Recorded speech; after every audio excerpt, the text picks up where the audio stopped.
ಮಹಿಳೆ ಅಪಹರಣ ಪ್ರಕರಣದಲ್ಲಿ ಜೈಲು ಸೇರಿದಂತ ಮಾಜಿ ಸಚಿವ ಎಚ್.ಡಿ. ರೇವಣ್ಣಗೆ ನಿನ್ನೆಗೆ ಜಾಮೀನು ಮಂಜೂರಾಗಿದೆ.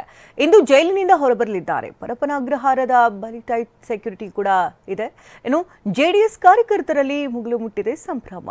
ಈ ಸುದ್ದಿಗಳನ್ನು ನೋಡೋಣ ರೇವಣ್ಣ ರಿಲೀಸ್ ನ್ಯೂಸ್ ನಲ್ಲಿ. ಮಹಿಳೆ ಅಪಹರಣ ಪ್ರಕರಣದಲ್ಲಿ ಪರಪ್ಪನ ಅಗ್ರಹಾರ ಜೈಲು ಸೇರಿದ್ದ ಮಾಜಿ ಸಚಿವ ಎಚ್.ಡಿ. ರೇವಣ್ಣಗೆ ಜಾಮೀನು ಮಂಜೂರಾಗಿದೆ. 6 ದಿನಗಳ ಜೈಲುವಾಸಕ್ಕೆ ತೆರೆ ಬಿದ್ದಿದೆ. ಬೇಲ್ ಸಿಗಲಿಲ್ಲ ಅಂತ ಪರಪ್ಪನ ಅಗ್ರಹಾರ ಜೈಲಿನಲ್ಲಿ ಚಿಂತಾಕ್ರಾಂತರಾಗಿದ್ದ ಮಾಜಿ ಸಚಿವ ಎಚ್.ಡಿ. ರೇವಣ್ಣಗೆ ಕೊನೆಗೂ ಬಿಗ್ ರಿಲೀಫ್ ಸಿಕ್ಕಿದೆ. ವಾದ ಪ್ರತಿವಾದ ಆಲಿಸಿದ ಜನಪ್ರತಿನಿಧಿಗಳ ವಿಶೇಷ ಕೋರ್ಟ್ ನ್ಯಾಯಾಧೀಶ ಗಜಾನನ್ ಭಟ್ ಷರತ್ತುಬದ್ಧ ಜಾಮೀನು ಮಂಜೂರು ಮಾಡಿದ್ರು.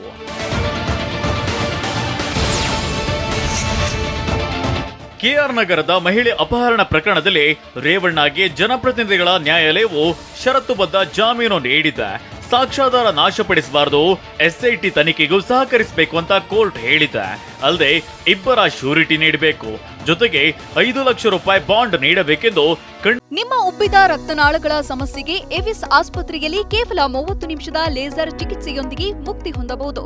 ಹೆಚ್ಚಿನ ವಿವರಗಳಿಗಾಗಿ ಸಂಪರ್ಕಿಸಿ 8088837300. ಕಂಡೀಷನ್ ಹಾಕಿ ಜಾಮೀನು ಮಂಜೂರು ಮಾಡಿದ.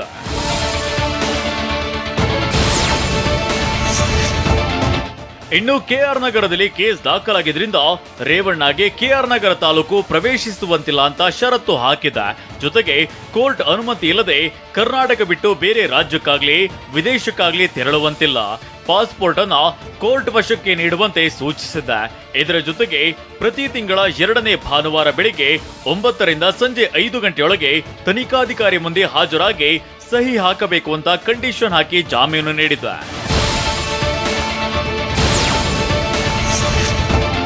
ಎಚ್.ಡಿ. ರೇವಣ್ಣ ಪರವಾಗಿ ಹಿರಿಯ ವಕೀಲ ಸಿ.ವಿ. ನಾಗೇಶ್ ವಾದವನ್ನ ಮಂಡಿಸಿದ್ರು. ನ್ಯಾಯಾಧೀಶರ ಮುಂದೆ ಹಲವು ಅಂಶಗಳನ್ನ ಪಟ್ಟಿ ಮಾಡಿದ್ರು. ರೇವಣ್ಣ ಮಹಿಳೆ ಅಪಹರಿಸಿರುವ ಬಗ್ಗೆ ಬಲವಾದ ಕಾರಣವಿರಬೇಕು. ಅಪಹರಿಸಿದ ಮಹಿಳೆಯರನ್ನ ಒತ್ತೆಯಾಳಾಗಿ ಇಟ್ಟುಕೊಂಡಿಲ್ಲ. ಆಕೆಯ ಹಣಕ್ಕಾಗಿಯೋ ಆಭರಣಕ್ಕಾಗಿಯೋ ರೇವಣ್ಣ ಅಪಹರಿಸಿಲ್ಲ ಎಂದಿದ್ದಾರೆ. ಜೊತೆಗೆ ಆಕೆಯ ಮೇಲೆ ಯಾವುದೇ ಹಲ್ಲೆಯಾಗಿಲ್ಲ. ಆಕೆಗೆ ಪ್ರಾಣ ಬೆದರಿಕೆಯನ್ನು ಒಡ್ಡಿಲ್ಲ. ಇನ್ನು ರೇವಣ್ಣ ವಿರುದ್ಧ 364A ಕೇಸ್ ಹಾಕಿದ್ದೇ ತಪ್ಪು. ಅದರಿಂದ ಜಾಮೀನು ನೀಡಲು ಅಡ್ಡಿ ಇಲ್ಲ ಅಂತ ಸಿ.ವಿ. ನಾಗೇಶ್ ವಾದ ಮಂಡಿಸಿದ್ರು. ಇದಕ್ಕೂ ಮುನ್ನ ಎಸ್ಐಟಿ ಪರ ಸರ್ಕಾರದ ವಿಶೇಷ ಅಭಿಯೋಜಕ ಜಾಯ್ನಾ ಖೊತಾರಿ ಹಾಗೂ ಅಶೋಕ್ ನಾಯಕ್ ವಾದವನ್ನ ಮಂಡಿಸಿದ್ರು. ಅತ್ಯಾಚಾರ ಕೇಸ್ನಲ್ಲಿ ಪ್ರಜ್ವಲ್ ರೇವಣ್ಣ ತಲೆಮರೆಸಿಕೊಂಡಿದ್ದಾನೆ. ಈಗ ಎಚ್.ಡಿ. ರೇವಣ್ಣಗೆ ಜಾಮೀನು ನೀಡಿದ್ರೆ ಸಾಕ್ಷ್ಯಾಧಾರ ನಾಶವಾಗಬಹುದು. ಆರೋಪಿ ಪ್ರಭಾವಿ ಎಂಬ ಅಂಶವನ್ನ ಪರಿಗಣಿಸಬೇಕು ಅಂತ ಜಾಯ್ನಾ ಖೊತಾರಿ ವಾದ ಮಂಡಿಸಿದ್ರು. ಇದು ಕೇವಲ ಅಪಹರಿಸಿ ಆಕೆಗೆ ಬೆದರಿಕೆ ಹಾಕಿದ ಕೇಸ್ ಅಲ್ಲ. ಅಪಹರಣವಾದ ಮಹಿಳೆ ಅತ್ಯಾಚಾರದ ಸಂತ್ರಸ್ತೆಯಾಗಿದ್ದಾರೆ. ಜಾಮೀನು ನೀಡಿದ್ರೆ ನ್ಯಾಯದಾನದ ಹಾದಿಗೆ ತೊಡಕಾಗಬಹುದು ಅಂತ ವಾದಿಸಿದ್ರು.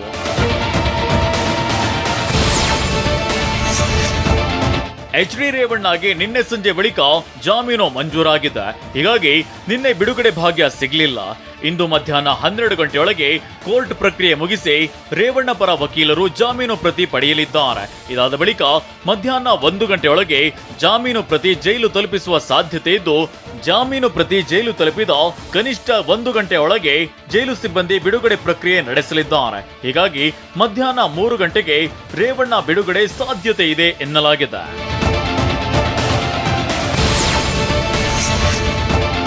ಆರು ದಿನ ಜೈಲಿನಲ್ಲೇ ಕಳೆದಿರುವ ಎಚ್.ಡಿ. ರೇವಣ್ಣ ಇಂದು ಬಿಡುಗಡೆಯಾಗಲಿದ್ದಾರೆ. ನೆಚ್ಚಿನ ನಾಯಕ ರೇವಣ್ಣರನ್ನ ಸ್ವಾಗತಿಸಲು ಸಾವಿರಾರು ಕಾರ್ಯಕರ್ತರು ಬೆಂಬಲಿಗರು ಆಗಮಿಸಲಿದ್ದು, ಇದಕ್ಕಾಗಿ ಪೊಲೀಸರು ಪರಪ್ಪನ ಅಗ್ರಹಾರ ಜೈಲಿನ ರಸ್ತೆಯಲ್ಲಿ ಡಿಸಿಪಿ ನೇತೃತ್ವದಲ್ಲಿ ಬಿಗಿ ಭದ್ರತೆ ಒದಗಿಸಲಾಗಿದೆ. 2 ಎಸಿಪಿ, 6 ಜನ ಇನ್ಸ್ಪೆಕ್ಟರ್, 15 ಜನ ಸಬ್ ಇನ್ಸ್ಪೆಕ್ಟರ್ ಸೇರಿದಂತೆ 250 ಸಿಬ್ಬಂದಿಗಳನ್ನ ಭದ್ರತೆಗೆ ನಿಯೋಜಿಸಲಾಗಿದೆ.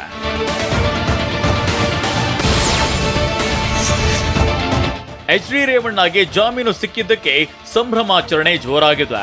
ಬೆಂಗಳೂರು, ಹಾಸನ, ಮೈಸೂರು, ಮಂಡ್ಯ ಸೇರಿದಂತೆ ವಿವಿಧೆಡೆ ರೇವಣ್ಣ ಅಭಿಮಾನಿಗಳು ಸಂಭ್ರಮಿಸಿದ್ದಾರೆ. ಮೈಸೂರಿನಲ್ಲಿ ಅಭಿಮಾನಿಗಳು ಚಾಮುಂಡೇಶ್ವರಿಗೆ ವಿಶೇಷ ಪೂಜೆ ಸಲ್ಲಿಸಿ 101 ಈಡುಗಾಯಿ ಒಡೆದು ಹರಕೆ ತೀರಿಸಿದ್ದಾರೆ. ಜೊತೆಗೆ ಭಕ್ತರಿಗೆ ಸಿಹಿ ಹಂಚಿದ್ದಾರೆ. ರಾಮನಗರದಲ್ಲಿ ಪಟಾಕಿ ಸಿಡಿಸಿ ಸಂಭ್ರಮಿಸಿದ್ರು. ಇನ್ನು ಹೊಳೆನರಸೀಪುರದಲ್ಲಿ ಪಟಾಕಿ ಸಿಡಿಸಿ ಸಂಭ್ರಮಿಸುವ ವೇಳೆ ಹೈಡ್ರಾಮೋವೆ ನಡೆದಿದೆ.